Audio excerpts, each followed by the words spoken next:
জয় গুৰু শংকৰ সবাৰ শ্ৰীচৰণত প্ৰণিপাত নিবেদন কৰা হৈছে। শ্ৰীমদ ভাগৱত প্ৰথম স্কন্ধ শ্ৰীকৃষ্ণায় নমঃ। ওম নমো ভাগৱতে বাসুদেৱায়। ওম নমো ভাগৱতে বাসুদেৱায়। ওম নমো ভাগৱতে বাসুদেৱায়। কৃষ্ণ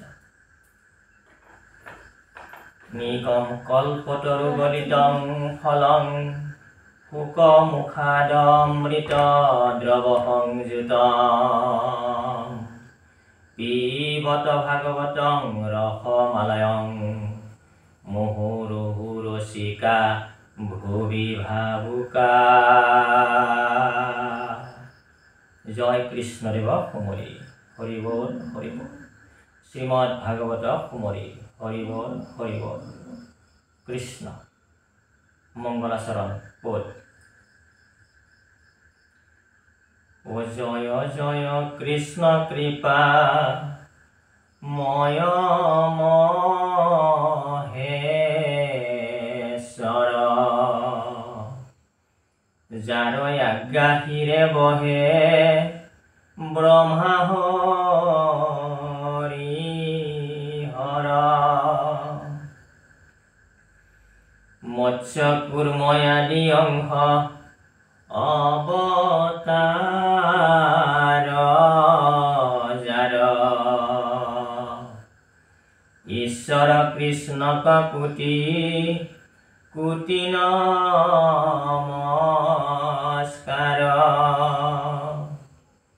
নমো নমো মধুৰিপু নমো নমো মধুমূৰ ৰিপু মহাহৰি।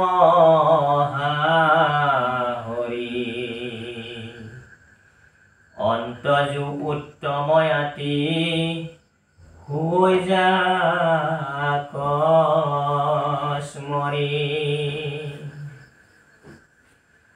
সমস্ত জগত উদ্ধাৰক যাৰ নাম, হেনয় কৃষ্ণক কৰো সহস্ৰ প্ৰণাম। প্ৰভু ভগৱন্ত ভকতৰ নৱনিধি, হৰি কস্মৰণে আৰম্ভৰ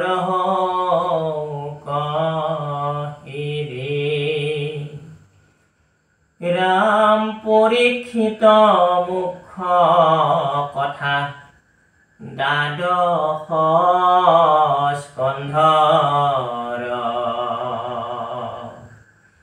কৃষ্ণৰ চৰণে ভনে কিংকৰ কৃষ্ণৰ। কৃষ্ণ কৃষ্ণ। গতিকে ভাগৱতৰ প্ৰাৰম্ভণিতে জগতগুৰু মহাপুৰুষ শ্ৰীমন্ত শংকৰদেৱ গুৰুজনাই মংগলাচৰণ পদ কৰিছে, মংগলাচৰণ লিখিছে। কি কৈছে? জয় জয় কৃষ্ণ কৃপা ময় মহেশ্বৰ, যাৰ আজ্ঞাহিৰে বহে ব্ৰহ্মা হৰি হৰ। অৰ্থাৎ জয় জয় কৃষ্ণ, জয় জয় কাৰ কৰিছে? কাৰ জয় জয়কাৰ কৰিছে? কৃষ্ণৰ জয় জয়কাৰ কৰিছে। আৰু এই কৃষ্ণ কেনেকুৱা? মহাযোগ ঈশ্বৰ মহেশ্বৰ। গতিকে এনেকুৱা কৃষ্ণ অৰ্থাৎ ভগৱান শ্ৰীকৃষ্ণ, আমাৰ যি ইষ্টদেৱ ভগৱান শ্ৰীকৃষ্ণ অনন্ত কোটি ব্ৰহ্মাণ্ডৰ মালিক, পিছলৈকে দ্বাপৰ যুগত দৈৱকীৰ তনয় সেই ভগৱান শ্ৰীকৃষ্ণক কি কৰিছে? জয় জয় জয় জয়কাৰ কৰিছে। আৰু এই ভগৱান শ্ৰীকৃষ্ণৰ আজ্ঞাহিৰে ধৰি ব্ৰহ্মা হৰি হৰে আজ্ঞা পালন কৰি থাকে, কামত বৰ্তি থাকে। ব্ৰহ্মা হৰি হৰে ভগৱান শ্ৰীকৃষ্ণৰ আজ্ঞা পালি চলি থাকে। মৎস্য কুৰ্ম আদি অংশ অৱতাৰ যাৰ, ঈশ্বৰ কৃষ্ণক কোটি কোটি নমস্কাৰ। আৰু যি নেকি যিটো ভগৱান কৃষ্ণই কি অৱতাৰ লৈছিলে? মৎস্য অৱতাৰ লৈছিলে। কুৰ্ম অৱতাৰ লৈছিলে, অৰ্থাৎ এইবিলাক কি আদি অংশ, আদিতেই প্ৰথমতে এইবিলাক অৱতাৰ লৈছিলে। এনেকুৱা কৃষ্ণক কোটি কোটি নমস্কাৰ কৰোঁ। গুৰুজনাই এনেদৰে পদ লিখিছে। আমিও এই চেগতে ভগৱন্ত কৃষ্ণক আমিও কোটি কোটি নমস্কাৰ জনাইছোঁ।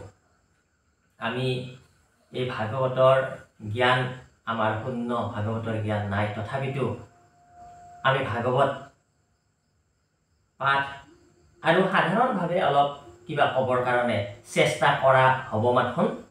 আমাৰ ইয়াতে আমি সেইখিনি কথা মোবাইলত সাঁচি থোৱাও হ'ব। অনেক ভুলাভুল হ'ব পাৰে, সমস্ত জনাই যাতে সমস্ত ভুল ক্ষমা কৰি দিয়ে, কৃপা কৰে, তাৰ কাৰণে সেৱা ধৰা হৈছে। গতিকে কৈছে যে নমো নমো মধু মূৰ ৰিপু মহাহৰি, অন্তজু উত্তম আতি হৈ জাকস মৰি। যাৰ নাম স্মৰণ কৰি অন্তজু অৰ্থাৎ কি একেবাৰে তলৰজন কি হয়, উত্তম হয়। ভাগৱতৰ এই এটা উদ্দেশ্য, ভাগৱতৰ এটা উদ্দেশ্য কি একেবাৰে তলৰজন, অন্তজু একেবাৰে তলৰজনক কি কৰা, ওপৰলৈ লৈ আহা। অন্তজু উত্তম হৈ জাকস মৰি, যাৰ নাম স্মৰণ কৰিলে একেবাৰে তলৰজন একেবাৰে উত্তম হৈ যাব পাৰে। এনেকুৱা শাস্ত্ৰ হৈছে ভাগৱত শাস্ত্ৰ, ভগৱান শ্ৰীকৃষ্ণৰ নাম। গতিকে কি কৈছে, সমস্তে জগত উদ্ধাৰ সজাৰ নাম, হেনয় কৃষ্ণক কৰো সহস্ৰ প্ৰণাম। আৰু এই সমস্ত জগত উদ্ধাৰ হৈ যাব পাৰে। সমস্ত জগতক যি নামে উদ্ধাৰ কৰি আছে সেই নামটো কি, কৃষ্ণ নাম। কৃষ্ণ নামে সমস্ত জগতকে উদ্ধাৰ কৰি আছে। প্ৰভু ভগৱন্ত ভকতৰ নৱনিধি, হৰিক স্মৰণে অৱ আৰম্ভৰ হৌক সিদ্ধি। প্ৰভু ভগৱন্ত ভকতৰ নৱনিধি বুলি কৈছে। ভকতৰ মালিক, ভকতৰ নৱনিধি। গতিকে হৰিক স্মৰণে আৰম্ভৰ হৌক সিদ্ধি। আৰু হৰিক স্মৰণ কৰি তাৰমানে আৰম্ভ সিদ্ধি অৰ্থাৎ কাম আৰম্ভ কৰিব কৈছে। পৰীক্ষিত মুখ্য কথা দ্বাদশ স্কন্ধৰ কৃষ্ণৰ চৰণে ভনে, কৃষ্ণৰ কিংকৰ কৃষ্ণৰ। অৰ্থাৎ এই ভাগৱত শাস্ত্ৰখনক পৰীক্ষিতৰ মুখ্য কথা শাস্ত্ৰ বুলিও ক'ব পাৰি, বা কৈছে যে ভাগৱত শাস্ত্ৰখনক পৰীক্ষিতৰ মুখ্য কথা শাস্ত্ৰ কৈছে। যে পৰীক্ষিতে এই শাস্ত্ৰখন শুনিয়েই, শ্ৰৱণ কৰিয়েই কি পাইছিল, মুখ্য পদ পাবৰ কাৰণে সক্ষম হৈছিল, পাইছিলে। ইয়াৰ পিছত আছে আমাৰ কি, সুত সৌনক সংবাদ। অৰ্থাৎ সুত আৰু সৌনক কথা বতৰা পতাপতি কৰিব, কথা পাতিব। এতিয়া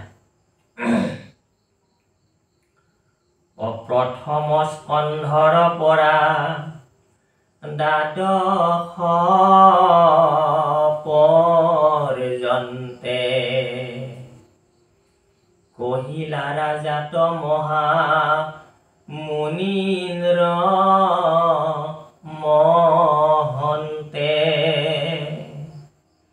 অসংক্ষেপ কৰিয়া উধা ৰিয়া তাৰ হাৰ। শংকৰে ৰচিলা কৃষ্ণ চৰিত্ৰ পয়াৰ। কি কৈছে, প্ৰথম স্কন্ধৰ পৰা দ্বাদশ পৰ্যন্তে কহিলা ৰাজাত মহা মুনীন্দ্ৰ মহন্তে। প্ৰথম স্কন্ধ ভাগৱতৰ পৰা একেবাৰে 12 নম্বৰ ভাগৱতলৈকে, 12 স্কন্ধ, দ্বাদশ স্কন্ধ ভাগৱতলৈকে সমস্ত কথা ৰজাৰ আগত কৈছে। কহিলা ৰাজাত অৰ্থাৎ কোন ৰজা, ৰজা পৰীক্ষিতৰ আগত ক'লে। কোনে ক'লে, মুনীন্দ্ৰ মহন্ত অৰ্থাৎ মুনিয়ে ক'লে মুনীন্দ্ৰ মহন্তে অৰ্থাৎ মুনিবিলাকৰ যি ৰজা অৰ্থাৎ মুনিবিলাকৰ যি প্ৰসিদ্ধ হয়নে মুনিবিলাকৰ যি প্ৰসিদ্ধ সেই মুনিয়ে তাৰমানে কি ক'লে সমস্ত ভাগৱত কথা ক'লে আৰু এই কথাখিনিকে সংক্ষেপে কৰিয়া উঠাৰিয়া আৰু তাৰ সাৰ কথাখিনি সংক্ষেপে তাৰ সাৰ কথাখিনি আমাৰ জগতগুৰু মহাপুৰুষ শ্ৰীমন্ত শংকৰদেৱ গুৰুজনাই প্ৰয়াস কৰিছে অৰ্থাৎ আমাৰ জগতগুৰু শংকৰদেৱ গুৰুজনা মানে হৈছে ভগৱান শ্ৰীকৃষ্ণৰ অংশ অৱতাৰ ভগৱান শ্ৰীকৃষ্ণৰ অৱতাৰ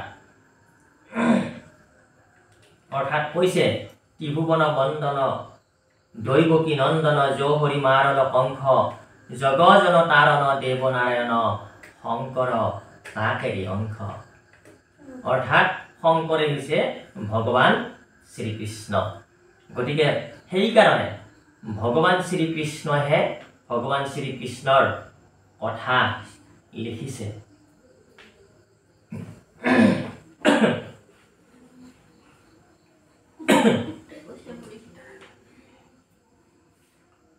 ও 28 সহস্ৰ ঋষি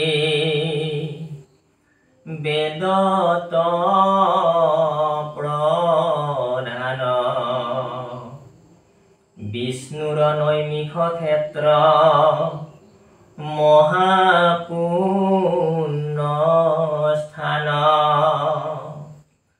মান্য কৰি সুতক পাতিলা সত্ৰ তথা সৌনক প্ৰমুখে শুনে ভাগৱত কথা সৌনক বদতি শুনা সুত মহামানী পৰম পাতকী কলি পাইলেহে ন জানি ৰাম আৰম্ভিলো যজ্ঞ আখি সহস্ৰ বৎসৰ হোম ধূম্ৰে ধূম্ৰ বৰ্ণ ভৈল কলে ও যিটো কৰ্ম কৰোৱাত নাহিকে বিশ্বাস আপোনাৰ আয়ুষ কৰিলো বেৰ্থে নাশ সম্প্ৰতি তুমি হি চিন্তি উপমহাহিত কৰায়ুক পান কৃষ্ণ চৰিত্ৰয়মৃত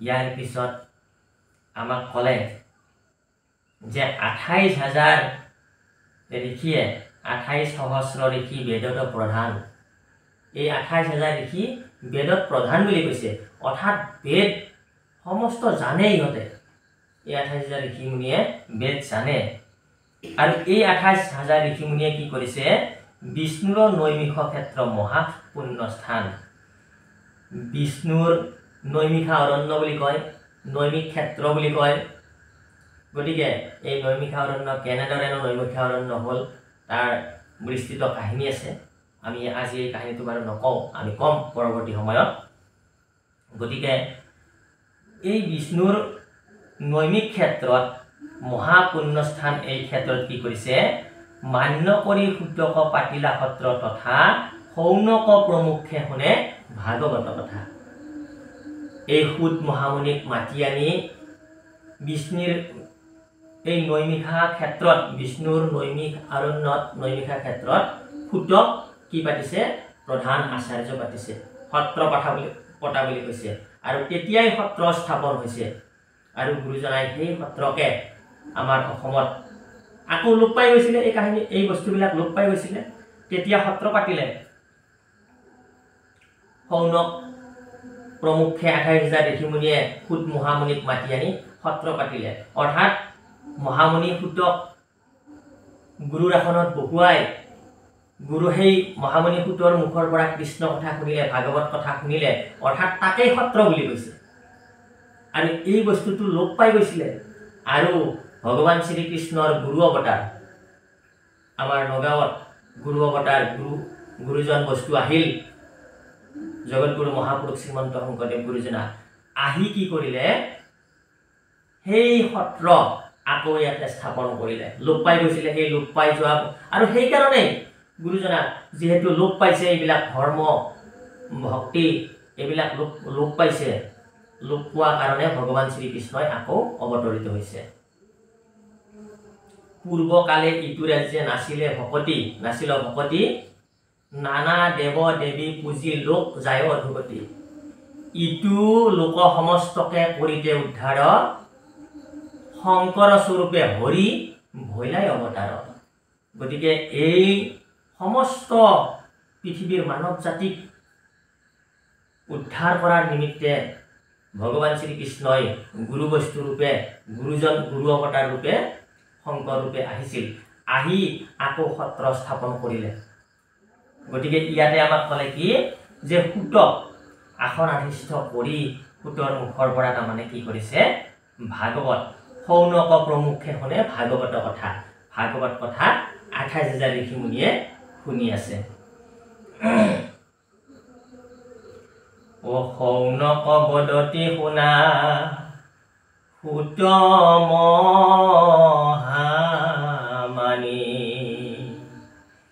পৰম পাতকী কলি পাইলে হে ন জানি।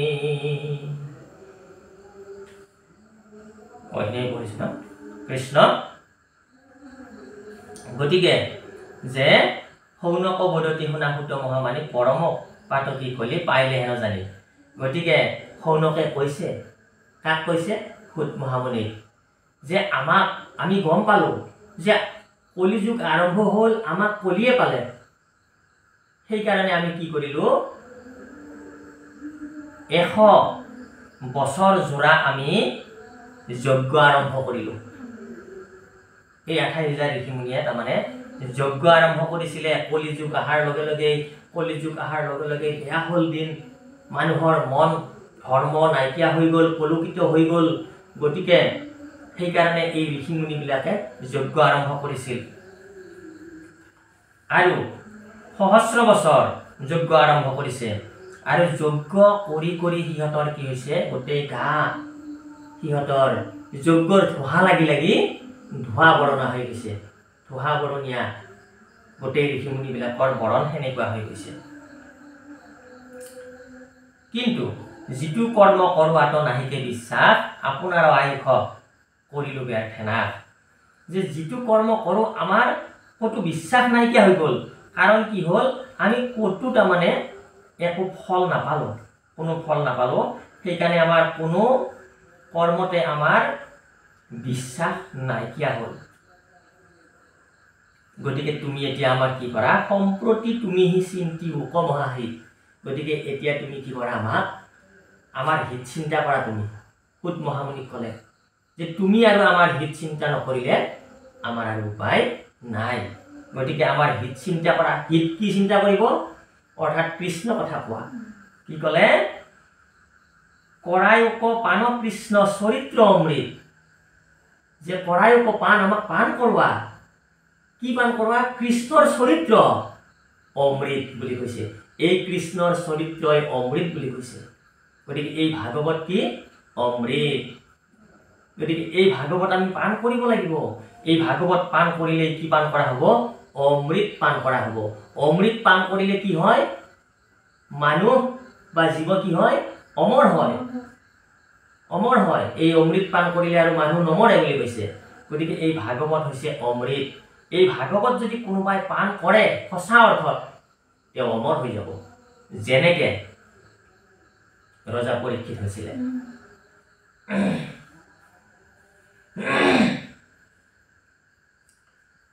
পৰম ঈশ্বৰ কৃষ্ণ দেৱ নাৰায়ণ, তান মহাভক্তিটো শ্ৰৱণ কীৰ্তন ইহাক নজানি আন কৰ্ম কৰি মৰ কৈও কৃষ্ণ কথা সুত যেন মতে তৰ ইহাতেহে আমাৰ মিলিল মহাভাগ তুমি হেন মহন্তক পাইলো ভাগ্যে লাগ যত স্বৰ্গ সুখ যিটো মুখ্য সুখ মূল ভকতৰ সংগৰ অল্পকো নহি তুল গতিকে কি ক'লে পৰম ঈশ্বৰ কৃষ্ণ দেৱনাৰায়ণ তান মহাভক্তিটো শ্ৰৱণ কীৰ্তন যে পৰম ঈশ্বৰ কৃষ্ণ দেৱনাৰায়ণ আমাৰ পৰম ঈশ্বৰ কোনে কৃষ্ণ গতিকে এই কৃষ্ণৰ বাহিৰে আৰু আমাৰ পৰম ঈশ্বৰ নাই এই কৃষ্ণৰ তান মহাভক্তিটো কৃষ্ণৰ মহাভক্তি কি শ্ৰৱণ আৰু কীৰ্তন ভক্তি আমাৰ নবিধ ভকতি আছে শ্ৰৱণ কীৰ্তন অৰ্চন পদসেৱন দাস্য সখিত্য এনেদৰে আমাৰ নৱবিধ ভক্তি আছে কিন্তু কি বুলি কৈছে শ্ৰৱণ আৰু কীৰ্তন হৈছে অতি শ্ৰেষ্ঠতৰ এই শ্ৰৱণ আৰু কীৰ্তন ভকতিটো যদি কোনোবাই আচৰণ কৰি লৈছে আৰু হৈ যাব বুলি কৈছে শ্ৰৱণ আৰু কীৰ্তন গতিকে এইটো কৈছে যে ইহাক নজানি আন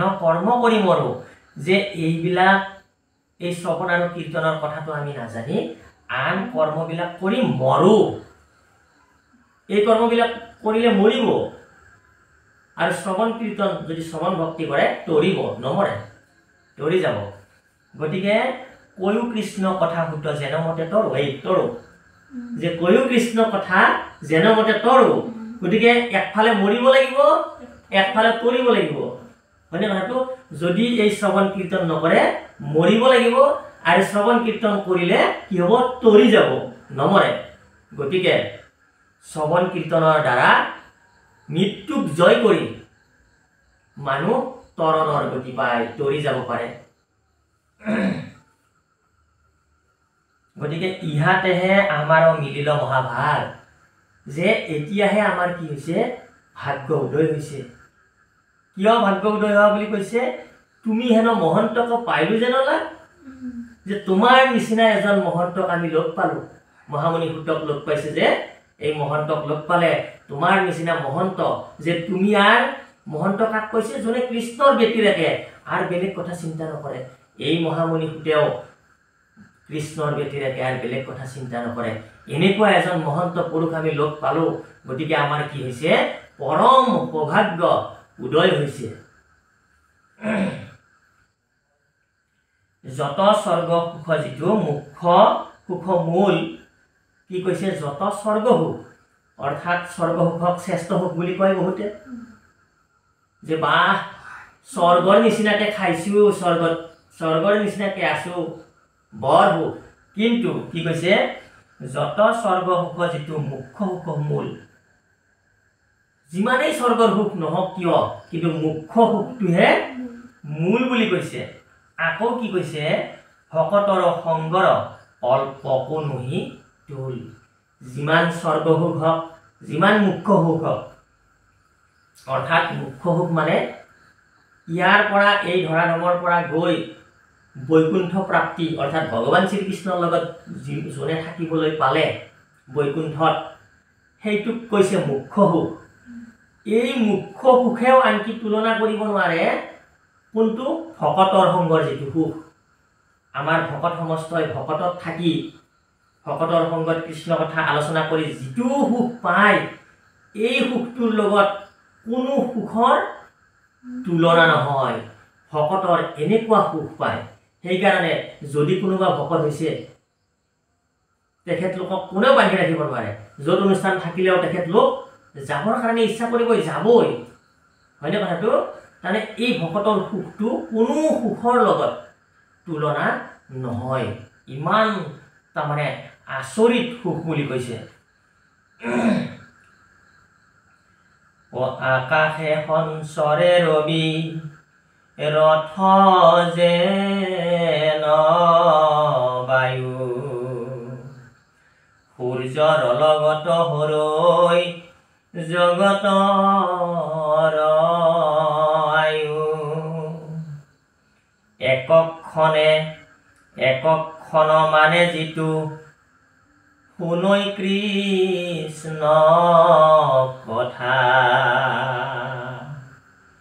তাৰ বিনে আৱৰ জীৱন যায় বৃথা কৃষ্ণত অৰ্পিয়াই আমি কৰো কৰ্ম যত তাতো নানা বিঘ্নি আছে জানিলো মনত এতেকে পিয়ায়ো কৃষ্ণ চৰিত্ৰ অমৃত শ্ৰৱণ মাত্ৰকে যেন হও তৃপ্ত বৰ ধুনীয়া কথা কৈছে ইয়াতে যে কি কৈছে আকাশে সঞ্চৰে ৰবি ৰথ যেন বায়ু সূৰ্যৰ লগত হৰৈ জগতৰে আয়ু যেনেদৰে বতাহ বলি আছে আৰু ৰবিয়ে পোহৰ দি আছে অৰ্থাৎ সূৰ্যই পোহৰ দি আছে সূৰ্য উদয় হ'ল সূৰ্যই পোহৰ দিলে সূৰ্য অস্ত গ'ল অস্ত যোৱাৰ লগে লগে জগতৰ আয়ু এদিন গুচি গ'ল অকল জগতৰে গ'ল নে আমাৰো গ'ল হয়নে আমাৰো গ'ল আমাৰো আয়ু এদিন গ'ল এই আমাৰ যে আয়ু এদিন গ'ল আমি বয়সত এদিন বুঢ়া হলো কিন্তু আমাৰ জীৱনটোত সেই দিনটোত যদি কোনোবাই কৃষ্ণ কথা অকমান শুনিলে সেই শুনা আধা ঘণ্টা কৃষ্ণ কথা শুনিলে বা 10 মিনিট কৃষ্ণ কথা শুনিলে সেই যে কৃষ্ণ কথাখিনি শুনিলে গোটেই জীৱনটোৰ ভিতৰত সেইখিনি সময়হে কামত লাগিল আৰু বাকি সময়খিনি গোটেই বৃথা গ'ল বুলি কৈছে এনেই গ'ল বুলি কৈছে আৰু যদি কোনোবাই দিনটোৰ ভিতৰত অকমান সময় কৃষ্ণ কথা নুশুনিলে গোটেই দিনটোই এনেই গ'ল বৃথা গ'ল আকৌ কৈছে যে কৃষ্ণত অৰ্পিয়া আমি কৰো কৰ্ম যত তাতো নানা বিঘিনি আছে জানিলো মনত কৃষ্ণত অৰ্পণ কৰিয়েই আমি যিমান কৰ্ম কৰিলো তাতো কিন্তু নানা বিঘিনি আছে আমি গম পাই গলো 28,000 দেখিবনিয়া কৈছে যে আমি হোম কৰিলো পূজা কৰিলো সহস্ৰ বছৰ যজ্ঞ কৰিলো কিন্তু কি কৰিছিলো কৃষ্ণত অৰ্পণ কৰিয়েই কৰিছিলো কিন্তু তাতো নানা বিঘিনি আছে এইটো আমি গম পাই গলো গতিকে সেই কাৰণে কি কৰা এতেকে পিয়ায়ো কৃষ্ণ চৰিত্ৰ অমৃত গতিকে এতিয়া আমি আৰু এই কৃষ্ণত অৰ্পণ কৰি হোমো নকৰো এতিয়া আমি কৃষ্ণত অৰ্পণ কৰি যজ্ঞও নকৰো এতিয়া আমি কৃষ্ণত অৰ্পণ কৰি পূজাও নকৰো আমি এতিয়া এটা কামেই কৰিম কি কৰিম কৃষ্ণৰ গুণনাম শ্ৰৱণ আৰু কীৰ্তন এইটো কৰিম গতিকে আমাৰ কয় যে কৃষ্ণত অৰ্পণ